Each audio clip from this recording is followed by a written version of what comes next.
stars explode in the quiet night. The wonder was gone, replaced by a cold, clinical focus. The living island beneath Aris's feet was no longer a marvel, it was a base of operations.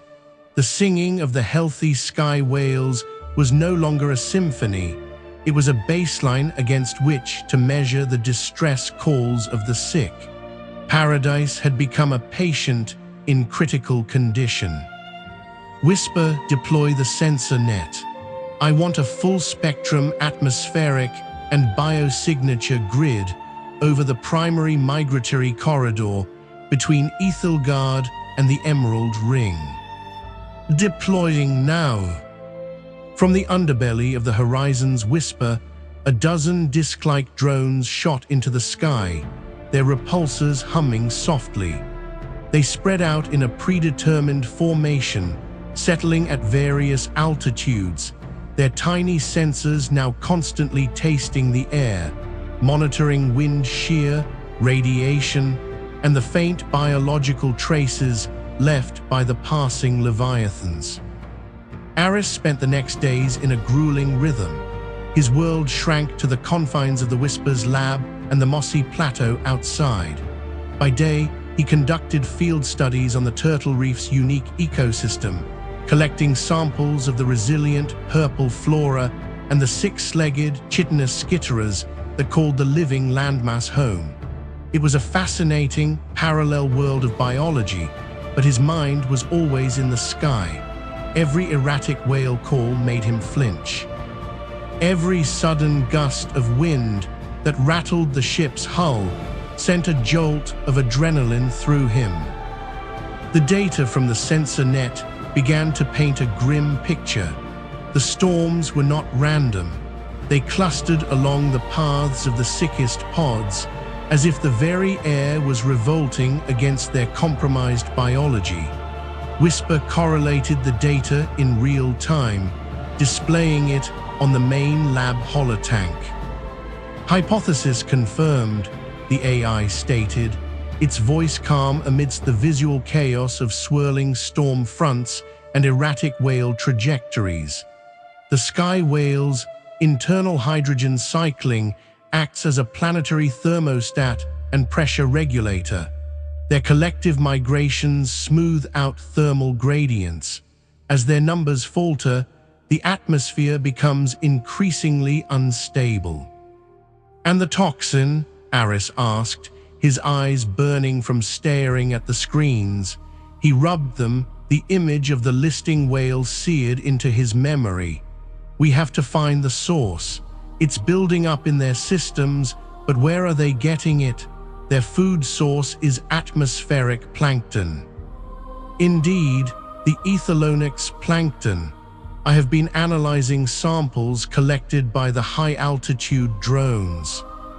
A holographic representation of the plankton appeared, a delicate filamentous organism that glowed with a soft green light. The plankton itself shows traces of the toxin, ethylotoxin. It is not producing it, it is a vector.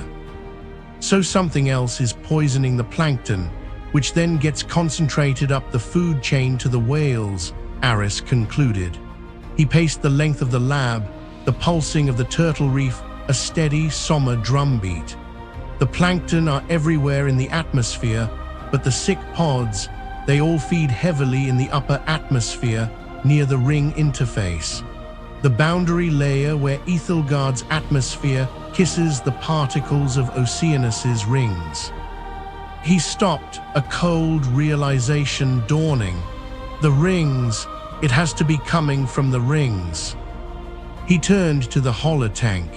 Whisper, focus on the emerald band. Run a full compositional analysis.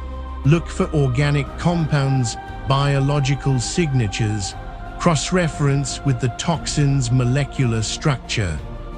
The view shifted, zooming in on the vibrant green ring.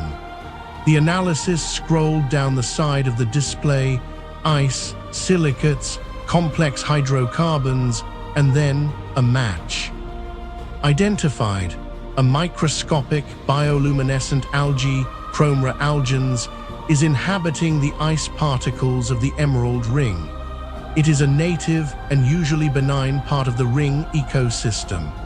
However, a significant bloom in sectors Delta 3, 7, and 9 is exhibiting a mutated strain. This strain produces ethylotoxin. A bloom, what triggered it?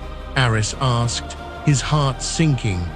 A problem in the rings was infinitely more complex than one in the atmosphere. Analysis of recent solar activity from Oceanus's primary star indicates a Class C stellar flare occurred 1.4 standard months ago. The radiation profile in ring sector Delta was altered. The Chromera algens underwent a rapid mutation in response, becoming toxic. There it was, the chain of catastrophe. A stellar flare from a distant sun had mutated a tiny algae in a ring of ice. That algae was poisoning the plankton, which was poisoning the giants of the sky, which was causing the very sky to tear itself apart. We have to stop the toxin at its source, Aris said, his voice firm. We have to destroy that algal bloom. Caution, Doctor. The Chromera algens, even in its toxic state, remains the primary producer in the ring's microecosystem. Its mass eradication would collapse the food chain, affecting countless other species that have migrated from Aethelgard to feed. The consequences would be catastrophic and irreversible. Aris slammed his fist on the console in frustration. So we can't let it poison the whales, and we can't destroy it. What other option is there? Proposal: induce controlled dormancy in the toxic bloom. Chromera algens, as a survival mechanism, enters a spore-like dormant state under conditions of extreme cold and reduced radiation. In this state, it ceases all metabolic activity, including toxin production. The ecosystem would survive on reserves and other minor producers until the algae, hopefully, reverted to a non-toxic state over time. Dormancy, Aris repeated, the word a lifeline. How do we put a several thousand square kilometer section of a ring system into a deep freeze? Utilize Oceanus's own natural phenomena. Analysis indicates powerful electrostatic discharges, plasma lightning, are common in the upper atmosphere and ring interface. These discharges can trigger intense, localized supercooling of ring particles, flash freezing them. Aris's eyes lit up with a desperate, wild hope. We trigger controlled lightning strikes in the toxic sectors. The cold shock forces the algae dormant without killing it. The audacity of the plan was staggering. Whisper, can we do it? Can we induce lightning on that scale? Theoretically, modifying the shuttle Sky Dancer with high-energy ion projectors could allow us to ionize specific sectors of the ring, creating a preferential path for discharge and triggering the lightning. However, the risk profile is extreme. Navigating a dense debris field during self-induced electrical storms would be highly hazardous. Aris looked back at the holotank. A real-time feed showed the same struggling pod from days before. One of the whales had stopped moving altogether, simply drifting like a derelict ship in the current, its light utterly extinguished. It was dead, the first confirmed casualty. The sight solidified his resolve. The abstract had become tragically concrete. There's no choice, he said, his voice low and steady. Prep the Sky Dancer, we're going ring diving. The following hours were a blur of frantic activity.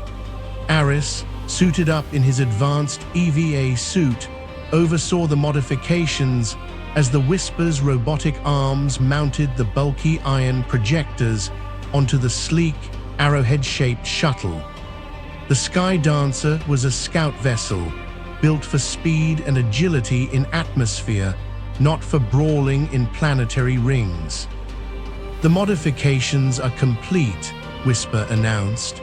"Power conduits are at maximum tolerance. The iron projectors will draw heavily on the primary reactor. Shielding has been reinforced, but a direct lightning strike would likely be catastrophic."